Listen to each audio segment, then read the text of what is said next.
Hi, my name is Airman First Class Mario Foreman-Powell from Colorado Springs. Been in the military for a year and a half. I'm a vocalist for the Heartland of America band on Offutt Air Force Base. Black History Month, for me, to me, that means we're able to look back on all the things that we were not able to do being black or being African American.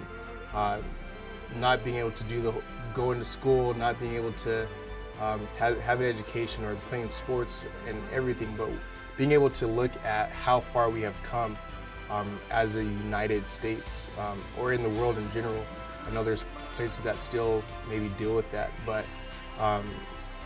being able to just at least take a moment and pause, reflect of where we come from and where we are right now and where we're actually getting ready to go in our future.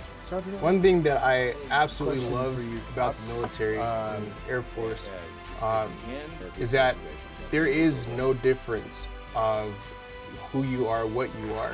I would love for outside of the military, for civilian world, to have that same mindset.